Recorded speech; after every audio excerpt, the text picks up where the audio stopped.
हमारे जीवन में कभी कभी ऐसा भी वक्त आता है जब हमें जीवन की आपाधापी में कुछ समस्याओं का सामना करना पड़ता है। परंतु ऐसी समस्याओं का समाधान हमें श्री कृष्ण के विचारों में मिलता है, जिनको स्मरण मात्र करने से ही हमें जीवन की ऐसी समस्याओं से लड़ने का साहस प्राप्त होता है।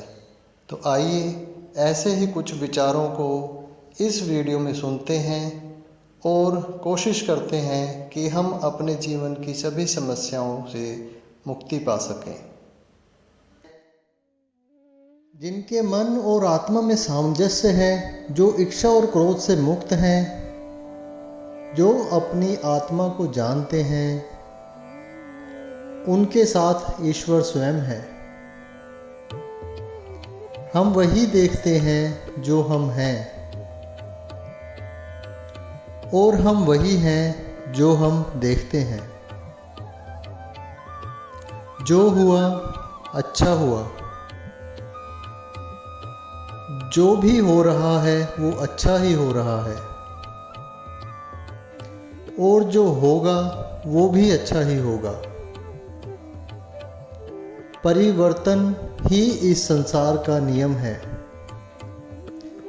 और यह प्रकृति है जो परिवर्तन का कारण बनती है।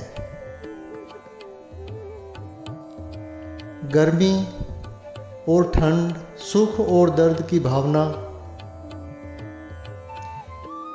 इंद्रियों के अपनी वस्तुओं के संपर्क के कारण होती है। वे आते हैं और चले जाते हैं, आपको उन्हें स्वीकार करना चाहिए। गति के लिए चरणों पर ध्यान देना आवश्यक है, किंतु प्रगति के लिए सदैव आचरण पर ही ध्यान देना चाहिए। जिसका मन उसके वश में नहीं है, उसके लिए उसका मन शत्रु के समान है। मनुष्य अपने विश्वास से निर्मित होता है। जैसा वो विश्वास करता है वैसा वो बन जाता है। कर्म का वास्तविक लक्ष्य आत्मा का ज्ञान है। हम जो कुछ भी हैं वह हमने जो सोचा है उसका परिणाम है। हम अपने विचारों से ढाले जाते हैं। न यह शरीर तुम्हारा है और न ही तुम इस शरीर के। यह शरीर तो अग्नि, जल, वायु, पृथ्वी, आकाश से बना है और इसी में मिल जाएगा। तुम अपने आप को मुझे अर्पित करो,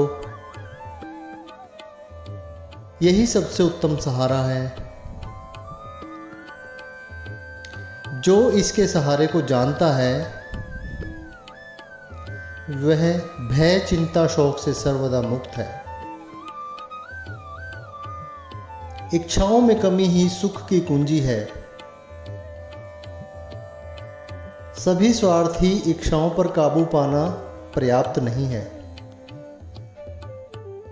स्वामित्व और अहंकार को वश में करना भी आवश्यक है। जिसे तुम अपना समझकर मग्न हो रहे हो, बस यही प्रसन्नता तुम्हारे दुखों का कारण है। जो मनुष्य प्रकृति के गुणों से अनासक्त है और जो पूरी तरह से दिव्य ज्ञान में स्थित है, उसका कार्य पूरी तरह परमात्मा में विलीन हो जाता है।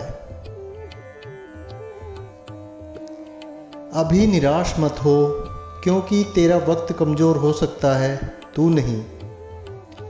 भले ही दुर्बलता ईश्वर द्वारा दी जाती है,